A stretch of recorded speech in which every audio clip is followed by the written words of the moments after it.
The sleek vessel, Phoenix Dawn, emerged from the darkness of space, its engines glowing with a soft blue light that no other ship in the galaxy possessed. It approached the massive ring-shaped station where the Galactic Council had ruled for over 1,000 years. Inside the ship, Captain Hannah Park took a deep breath as she adjusted her uniform one last time. After 3 centuries of isolation, humans were returning to the galactic stage. "We're being scanned," reported Lieutenant June Kim, his fingers dancing across the control panel. "They seem confused by our ship's composition." Hannah smiled. "They should be. They've never seen nano-adaptive hulls before." The Phoenix Dawn docked with precision at the designated bay. When the airlock opened, Hannah led her small team of 5 humans into the station. The artificial atmosphere felt strange, slightly too rich in nitrogen, but their enhanced bodies adjusted quickly. As they walked through the curved hallways, aliens of all shapes and sizes stopped to stare. Some pointed, others whispered. Humans had become legends, stories told to frighten children.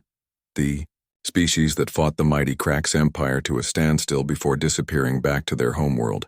"They look at us like we're ghosts," whispered Science Officer Bin Lee, his eyes taking in the dozens of alien species around them. "To them we are," Hannah replied. "The last time humans stood in these halls, our great-great-grandparents were not yet born."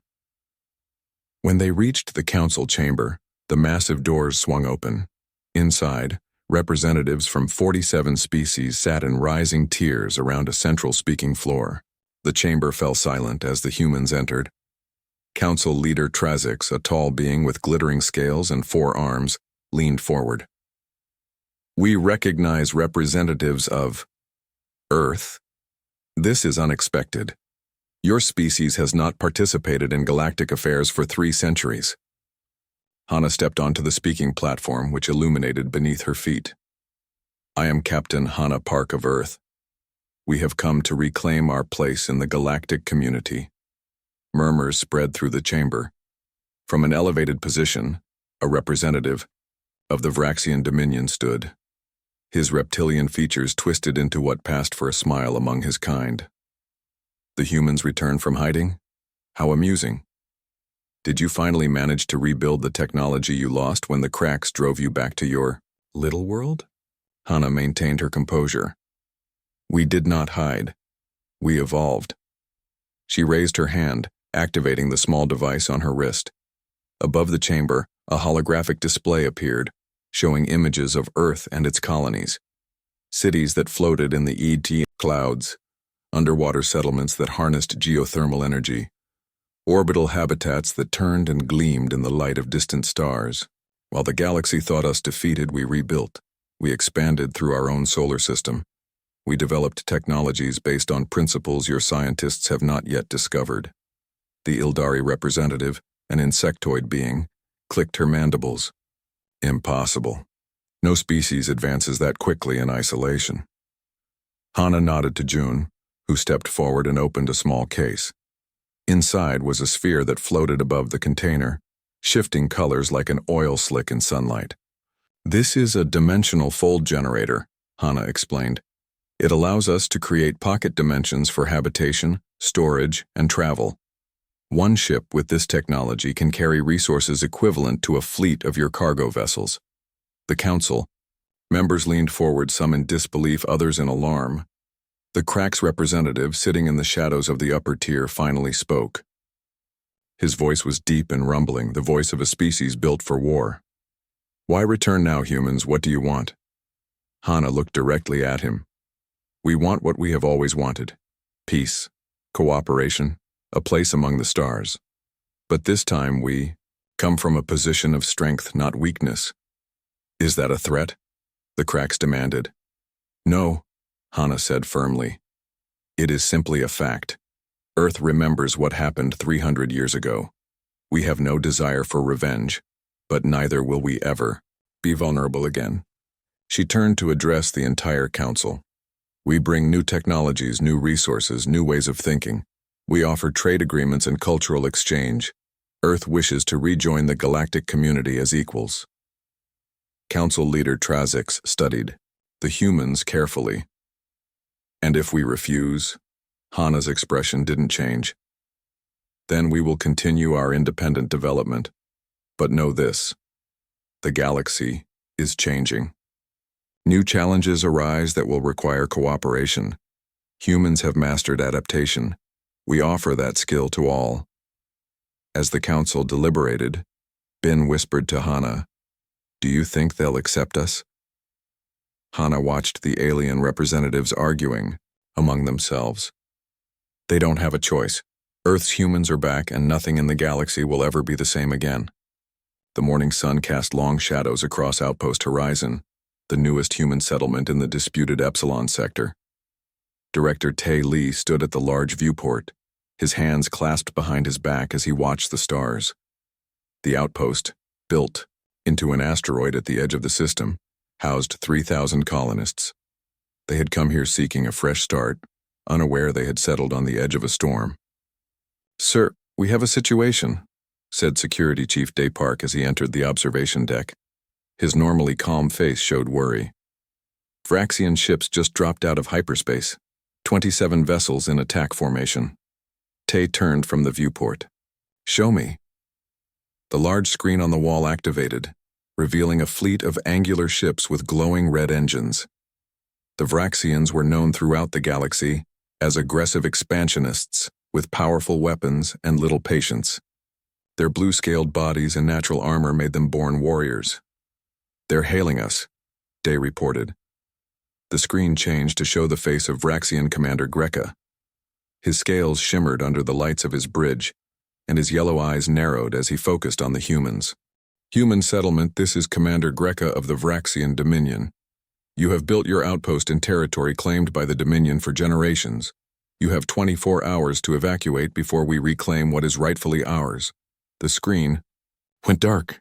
The command center fell silent. "Options?" Tay asked, looking at his senior staff. "We could call for reinforcements from Earth," suggested Operations Manager Han Jin. "But they wouldn't arrive in time." Day shook his head. "The colonists can't be evacuated in 24 hours. There are too many, and some are still in medical pods adjusting to space life." Tay thought for a moment, his enhanced mind calculating possibilities faster than any unmodified human could. "Open a channel to Commander Greca," he ordered. When the Vraxian's face appeared again, Tay stepped forward. "Commander, this is Director Tae Lee. Instead of risking civilian casualties, I propose an alternative solution. A limited military engagement near the uninhabited moon of Epsilon 4. The winner claims the disputed territory." Greca's scales rippled in what might have been amusement. "You would challenge the Vraxian fleet to battle? With what? I count only 3 defense vessels in your dock." "Sometimes quality matters more than quantity," Tay replied calmly. "Do you accept?" "We accept. Prepare your ships, human. We will meet at Epsilon 4 in 6 hours. As the communication ended, Day looked at Tay with concern. "Sir, they have 9 times our number. Even with our advanced technology." "Call Captain Su Kang," Tay interrupted. "Tell her to prepare the Defender Squadron." 6 hours later, 3 human vessels approached the designated battlefield. Captain Su Kang sat in the command chair of the lead ship, the HSV Thunderbolt. Her crew, all connected through their neural enhancements, worked in perfect harmony. They didn't just operate the ship, they were the ship. "Vraxian fleet approaching," reported Navigator Ji-sun. "All 27 vessels." Su nodded. "Begin. Sequence Alpha. Remember, disable, don't destroy." The Vraxian fleet spread out in a classic attack formation, their weapons charged and ready. Commander Greca's voice boomed over the communication system. "This will be quick, humans. Your surrender would save lives." Su didn't respond. Instead, she gave a mental command through her neural link. The 3 human ships activated their dimensional fold generators. What happened next became the stuff of galactic legend. The human ships seemed to blink out of existence, then reappear behind the Vraxian formation. Before the Vraxians could react, targeted energy pulses disabled the engines of 6 enemy vessels. The human ships vanished again, appearing now within the Vraxian formation. "What trickery is this?" Greca roared over the comms. They're using illegal technology. The battle lasted exactly 17 minutes. The Vraxian ships, despite their superior numbers and firepower, couldn't hit what they couldn't predict. The human vessels phased in and out of normal space, their weapons adapting to Vraxian shield frequencies in real time. By the end, 23 Vraxian ships hung motionless in space, their systems temporarily disabled. Not a single crew member had died. Captain Sue opened a channel to Commander Greca's vessel, one of the few still with power. This battle is over. As agreed, the Epsilon sector remains under human control. Back at Outpost Horizon, Director A. Tay watched the returning ships dock. Messages were already flooding in from across the galaxy. The news had spread faster than light itself through the galactic network. The Galactic Council is demanding explanations. Day reported. The Vraxians are claiming we used forbidden technology. Tay smiled slightly. Tell the Council we'll send representatives to explain everything. And Day, make sure they understand one thing. What's that, sir? That was only our frontier defense. Force, not our actual military. As night fell over Outpost Horizon, the stars seemed to shine a little brighter. The humans had announced their return to the galaxy, not just with words, but with actions. The message was clear. Earth's humans were back, and they were unlike anything the galaxy had seen before. The grand auditorium on Centauri Prime glowed with soft blue light as scientists from 50 different species filled the seats. This was the first galactic scientific conference to include humans in over 3 centuries, and the tension in the room was thick enough to touch. Dr. Min Choi stood backstage, reviewing his notes one final time. As Earth's leading expert on human evolution, he had been chosen to explain what had happened to humanity during their long isolation. 2 minutes, Doctor, a small green assistant said, its 3 eyes blinking nervously. Min nodded, taking a deep breath. He wore a simple, white suit with Earth's new emblem, a phoenix rising from a blue planet. He touched the small device at his temple, feeling the comforting connection to his neural enhancement. When he walked onto the stage, the murmuring crowd fell silent. Hundreds of alien eyes fixed on the human scientist, some with curiosity, others with barely hidden fear. Greetings to all species and representatives, Min began, his voice clear and strong. I am Dr. Min Choi of Earth. I am here to share the story of human evolution during our time away from galactic society. He activated the holographic display with a thought. Above the stage, a 3-dimensional image of Earth appeared, showing the planet as it had been just after the Cracks War, damaged, polluted, and isolated. 300 years ago, humans were forced back to Earth after the conflict with the Cracks Empire. Our cities were destroyed. Our technology was damaged. Many thought we would never recover. Min moved his hand, and the image changed to show Earth today, gleaming with clean cities, surrounded by orbital habitats. But humans have always been good at one thing above all others: adapting. Min showed scenes of early recovery efforts, of humans living underground while the surface healed, of the first new cities built to work with nature rather than against it. The key to our advancement wasn't just technological, Min explained. It was biological and cognitive. Faced with near extinction, we changed ourselves. The hologram now showed a human brain with certain areas highlighted. We developed what we call the Cognitive Enhancement Network. Not artificial intelligence controlling humans, but a symbiotic relationship that enhances our natural abilities. An Ildari scientist stood up, her insect-like form trembling slightly. Are you claiming you merged with machines? This borders on forbidden research. Min shook his head. Not merged with machines. We enhanced our natural abilities. The human brain has always had untapped potential. We simply found a way to access it.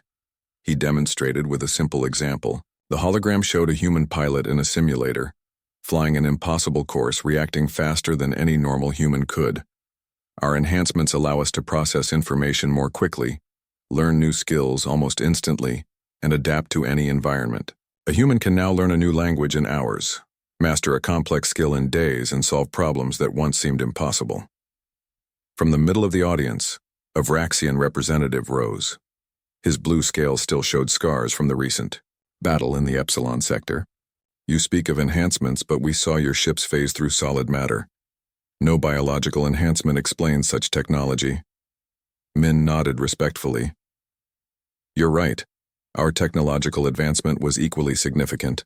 When cut off from galactic society, we were forced to find new paths of discovery. The hologram changed to show human ships with their unique engines and adaptive hulls. We discovered principles of dimensional folding, allowing our ships to briefly exist in parallel space. We developed nano-adaptive materials that can change their properties in response to threats. A ripple of unease went through the audience. One of the elder scientists, a gas-based being contained in a floating sphere, moved forward. What you describe should have taken thousands of years, not hundreds. No species evolves this quickly without outside help. Min smiled for the first time. That's where you're wrong. Rapid adaptation is the defining characteristic of humanity. Throughout our history on Earth, we went from simple tools to space. Travel in less than 10,000 years, a blink of an eye in evolutionary terms.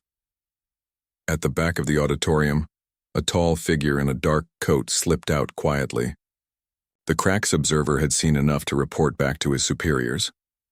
After the presentation, Min was approached by General Su Yun. Her uniform was simple, but her presence commanding.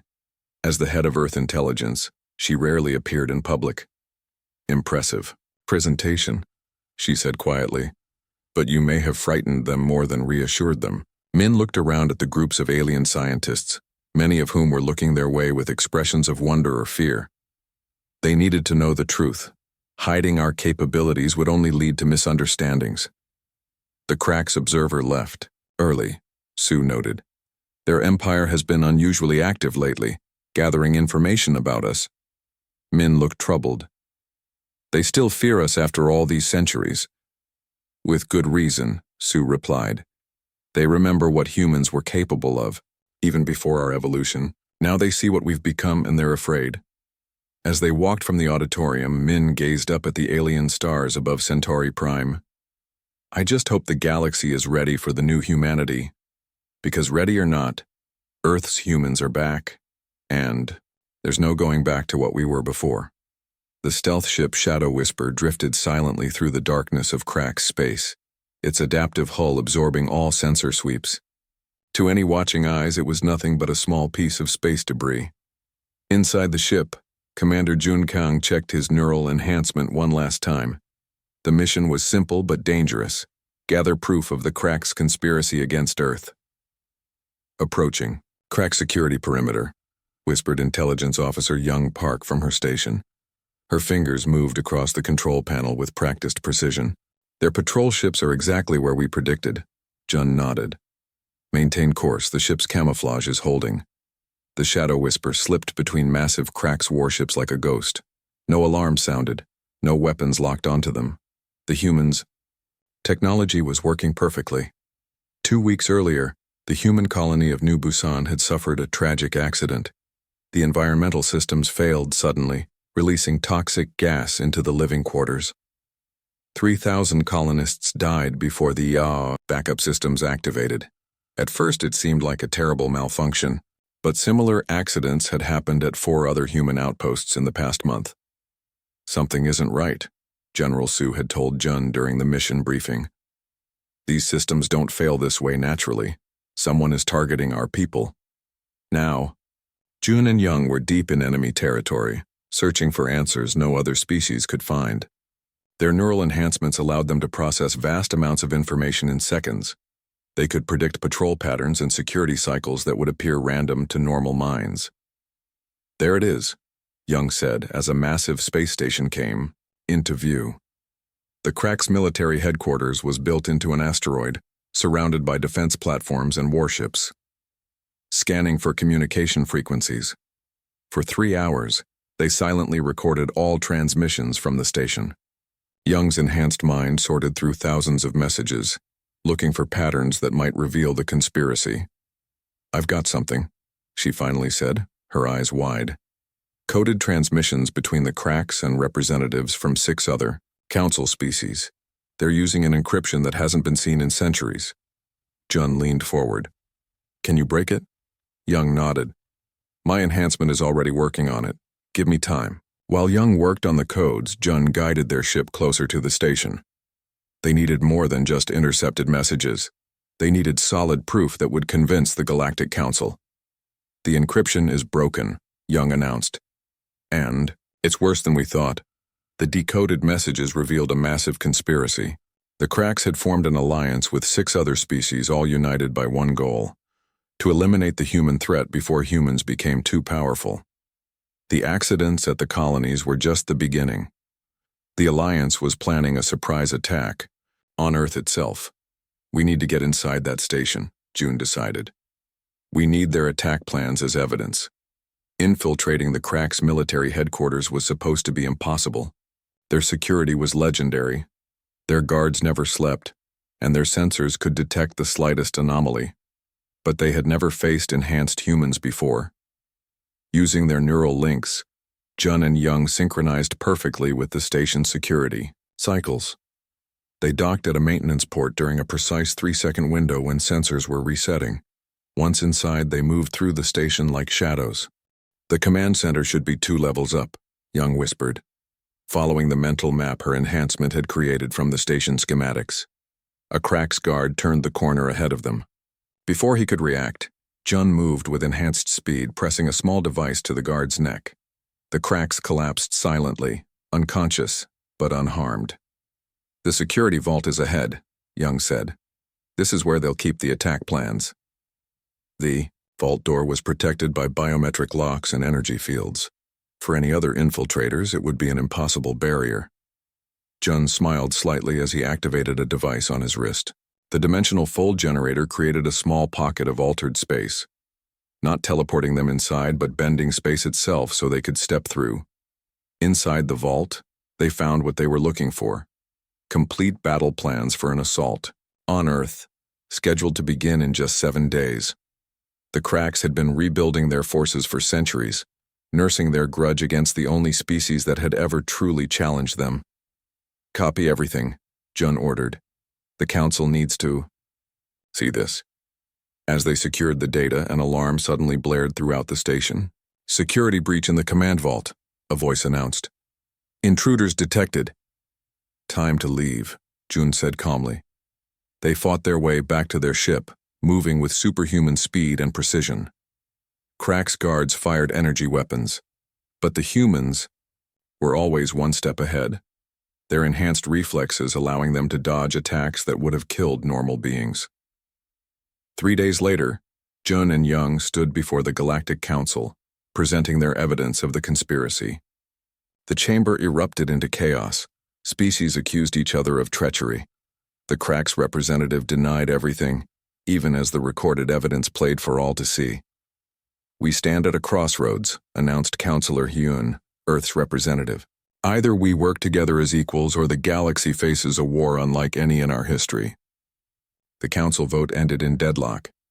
Half believed the human evidence, half sided with the Cracks alliance. As Jun left the council chamber, he knew the truth. The galaxy was now divided, and Earth stood alone against a coming storm. But this time, humans were ready. Earth hung in space like a blue jewel, seemingly peaceful despite the preparations taking place across its surface. Admiral Eun Kwan stood on the command deck of the orbital defense station, Guardian 1, watching as the final elements of the planetary shield grid came online. Thousands of satellites and platforms formed an intricate web around humanity's homeworld, each one glowing with soft blue light. Admiral, the Cracks fleet has been detected, Lieutenant Su-Yoon reported, her voice calm despite the gravity of the situation.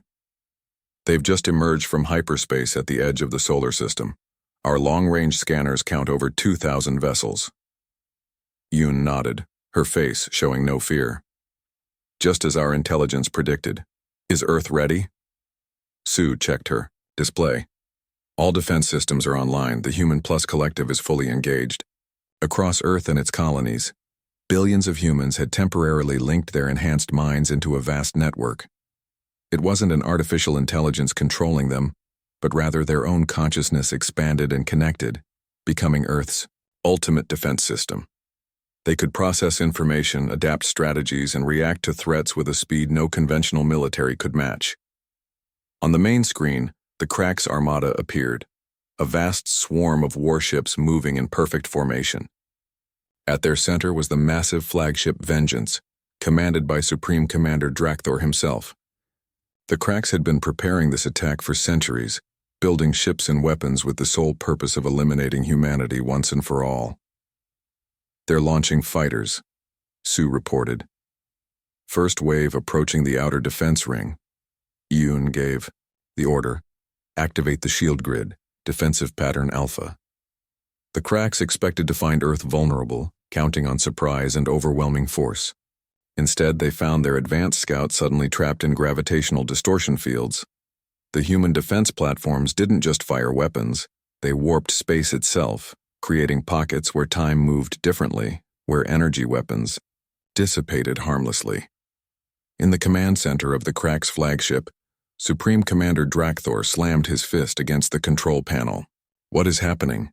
Why aren't our weapons penetrating their defenses?" "Unknown, Commander," his officer replied. "They seem to be anticipating our attack patterns before we execute them."